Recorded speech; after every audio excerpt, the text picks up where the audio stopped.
आप देख रहे हैं खबर तो समझिए और आपके साथ मैं हूं विवेक। श्रृंगार गौरी मामले में वाराणसी कोर्ट ने बड़ा फैसला सुनाया और इसके मुताबिक ज्ञानवापी श्रृंगार गौरी विवाद में आगे सुनवाई जारी रहेगी।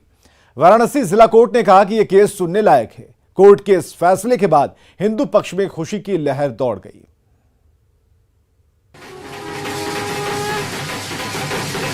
ढोल नगाड़े,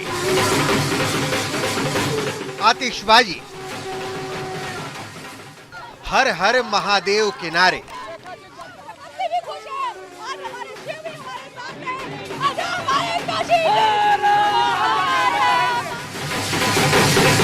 समझना मुश्किल नहीं है कि वाराणसी जिला कोर्ट का फैसला हिंदू पक्ष के लिए कितना बड़ा है।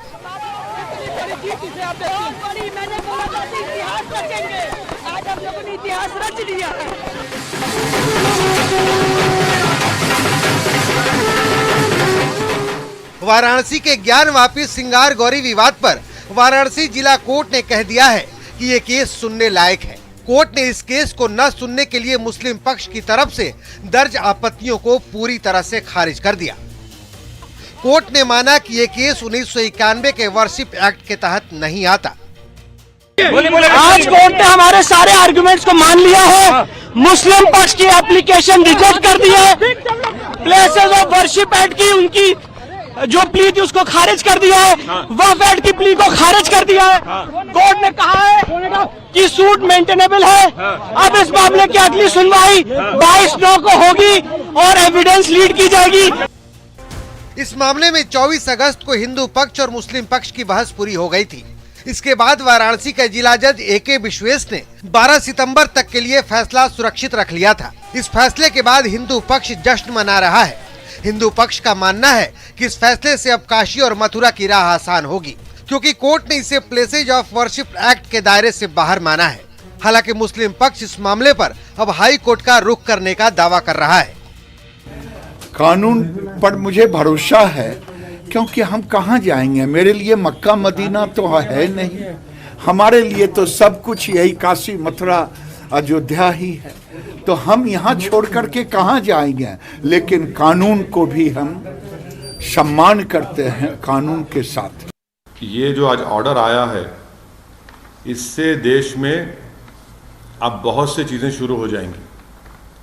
हर कोई जाकर ये कहेगा कि नहीं नहीं, 15 अगस्त 1947 से पहले से हम यहाँ पर थे।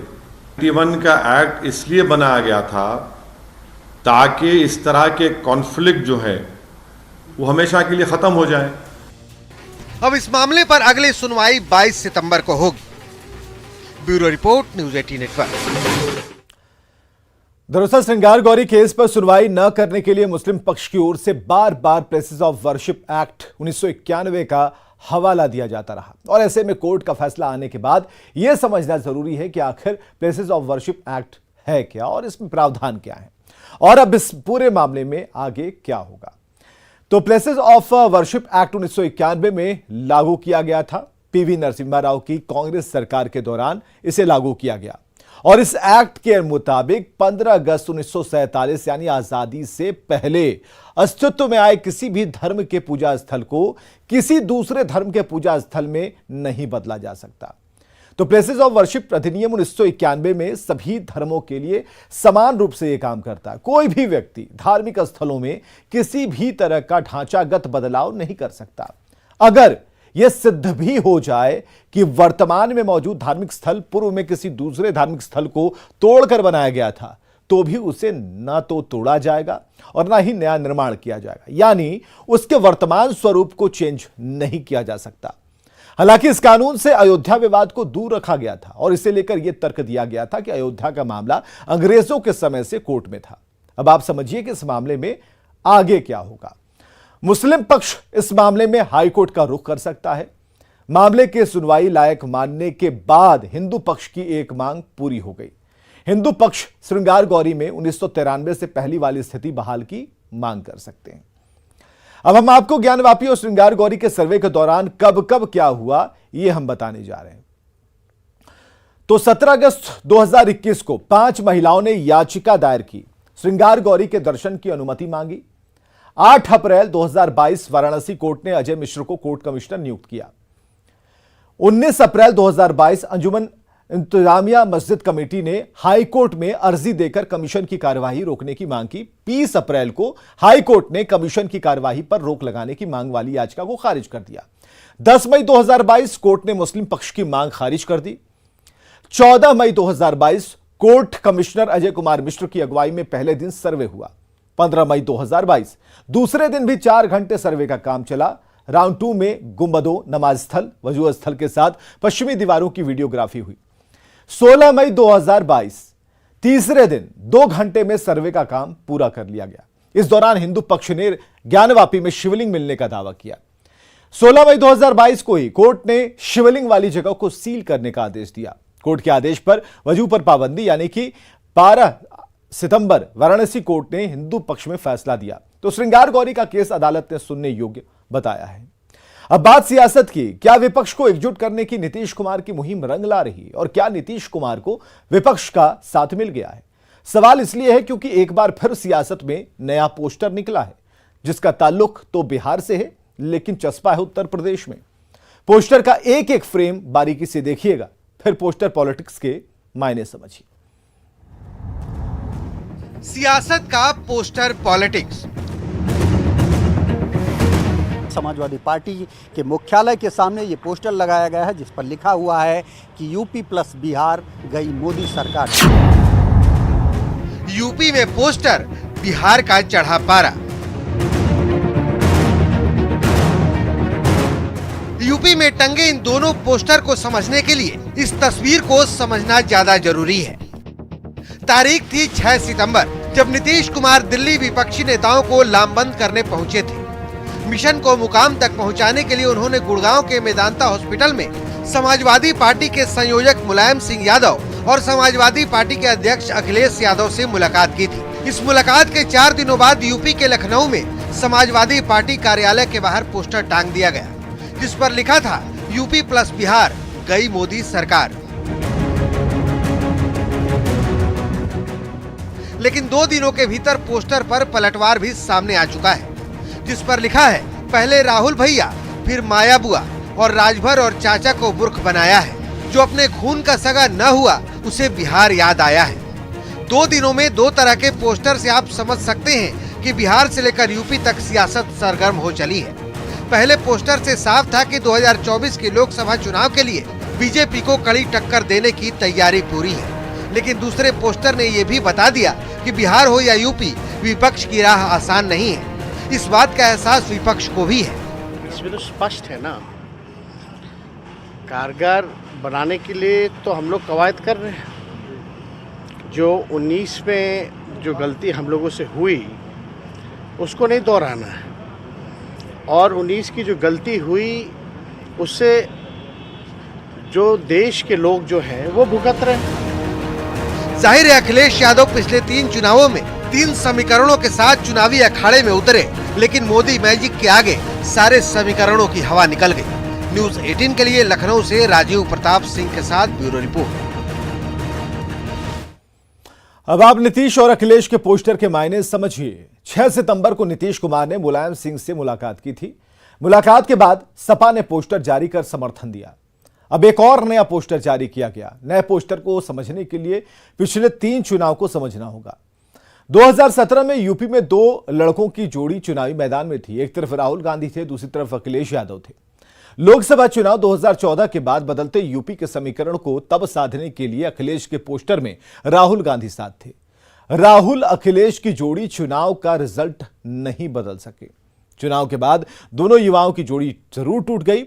2019 में अखिलेश यादव ने बुआ मायावती के साथ गठबंधन किया, तब यूपी के राजनीतिक मैदान में पोस्टर पर अखिलेश और मायावती नजर आए।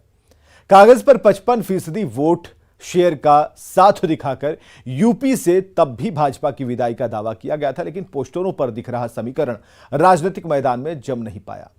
80 सीटों वाली यूपी में सपा बसपा गठबंधन 15 सीटों के साथ अटक गई।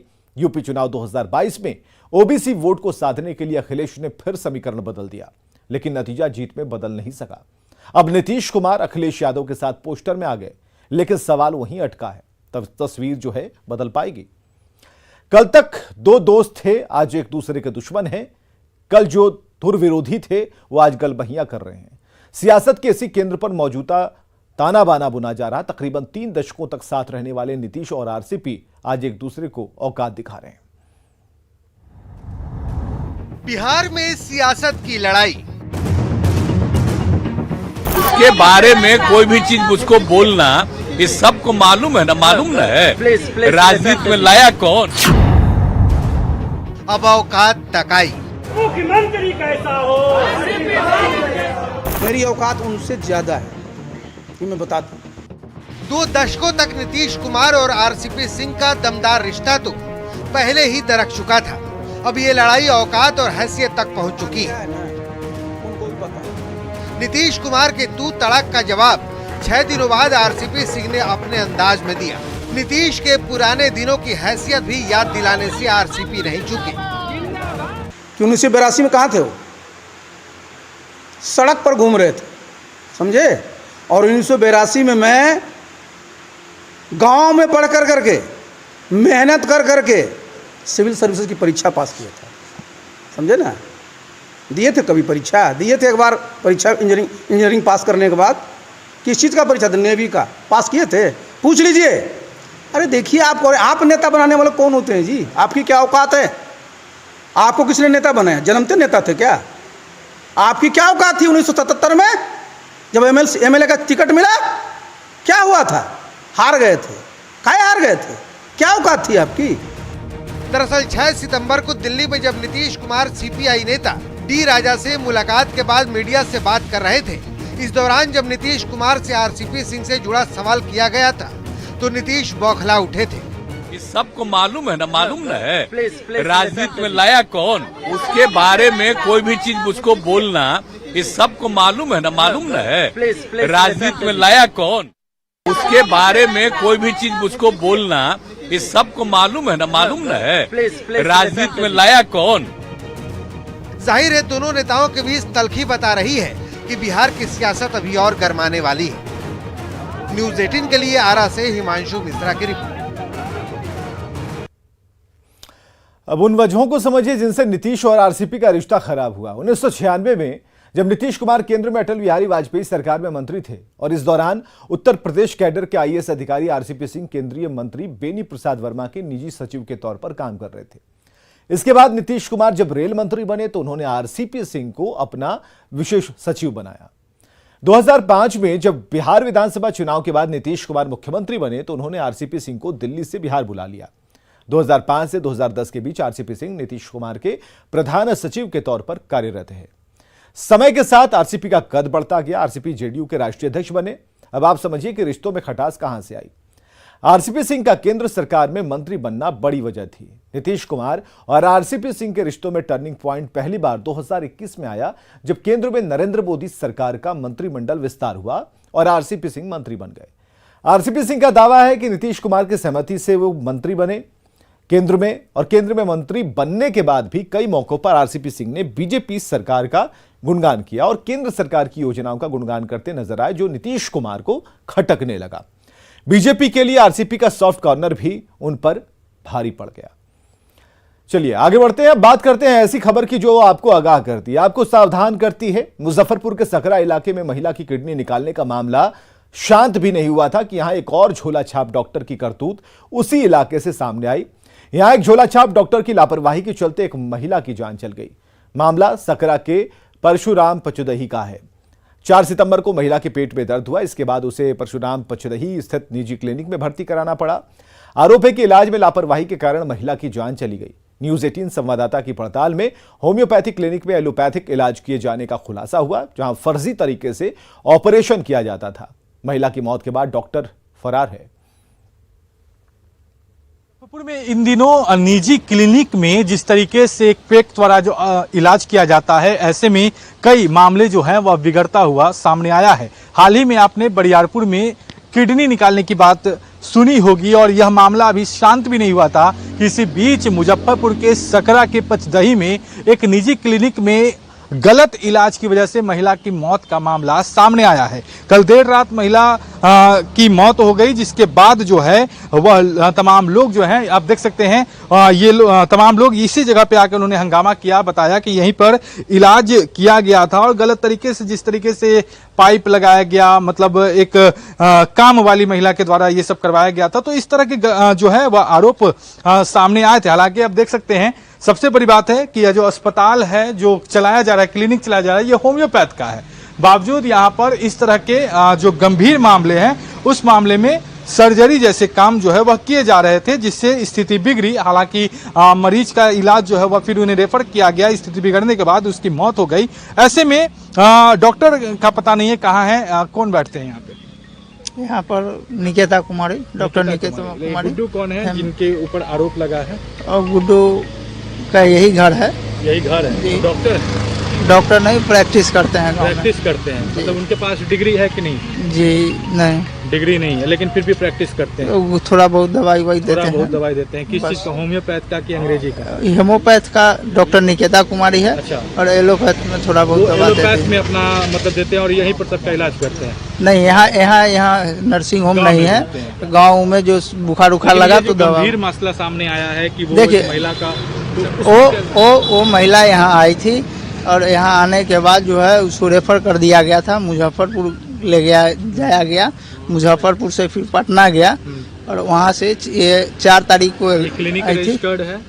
क्लिनिक यहाँ है ही नहीं। तो बोर्ड लगा हुआ नहीं है, ना कोई बोर्ड है। क्लिनिक है ही नहीं ना सर। यहाँ पर तो बैठते हैं ना डॉक्टर साहब, आखिर घर है तो क्लिनिक घर आपने दिया है ना? जी, तो वो घर जो है वो निकेता कुमारी भी इसी घर की है। अच्छा। तो सप्ताह में 1 दिन आती है और होम्योपैथ की दवा। चलिए, तो बात कहीं ना कहीं जो सामने आ रही है, इसी में निकिता कुमारी जो है वह होम्योपैथ की डॉक्टर है। वहीं एलोपैथ में जो कह सकते हैं क्वेक के रूप में गुड्डू काम करते हैं और क्षेत्र में घूम घूम कर इलाज करते हैं। हालांकि उनके पास डिग्री नहीं है, यह बात भी सामने आ गई है। और ऐसे ही मामले जो सामने आए हैं कि डिग्री न होने की वजह से जिस तरीके से गलत इलाज किया गया और ऐसे में महिला की मौत हो गई है। हालांकि अब इस मामले में FIR दर्ज हो गई है। अब आप देखने वाली बात होगी कि आगे क्या कुछ होता है। मुजफ्फरपुर से न्यूज 18 के लिए प्रियांक सौरभ। अब आप समझिए कि झोला छाप डॉक्टर कौन है और इसके पास जाने की नौबत क्यों आती है। झोला छाप डॉक्टर उन्हें कहते हैं जिनके पास कोई मेडिकल डिग्रियां नहीं होती, थोड़ी सी जानकारी की बदौलत वो लोगों का इलाज करते हैं। अब सवाल है कि झोला छाप डॉक्टर के पास जाने की नौबत क्यों आती है। गांवों में स्वास्थ्य व्यवस्था पूरी तरह से बदहाल है। स्वास्थ्य और परिवार कल्याण मंत्रालय के 2021 के आंकड़ों के मुताबिक ग्रामीण बिहार में डॉक्टरों की कमी है। बिहार में 55% डॉक्टरों के पद खाली हैं और आपको जानकर हैरानी होगी कि 24,706 पद खाली हैं। प्राथमिक स्वास्थ्य केंद्र में डॉक्टरों के 33% पद खाली हैं। सामुदायिक स्वास्थ्य केंद्र में 87% पद खाली हैं और ऐसे हालात में लोगों के पास कोई विकल्प नहीं रह जाता और मजबूरी होती है कि लोग ऐसे झोला छाप डॉक्टरों के पास जाते हैं। एक बड़ी खबर आ रही है दानापुर से, जहां 2 लड़कियों का अपहरण कर रेप किया गया है। दानापुर के एक होटल में 2 दिन तक दुष्कर्म किया जाता रहा 2 लड़कियों के साथ। दानापुर से अगवा कर ले जाया गया था राजगीर और रेप के दोनों आरोपी गिरफ्तार कर लिए गए हैं। होटल का मैनेजर और मालिक भी गिरफ्तार किया गया है। सिटी एसपी राजेश कुमार ने इस बात का खुलासा किया। तो एक होटल में छापेमारी की गई और 2 दिन तक लड़कियों के साथ रेप किया जाता रहा। इस संबंध में जो है अनुसंधान प्रारंभ किया गया और वैज्ञानिक अनुसंधान के क्रम में उन्हें राजगीर से रिकवर किया गया।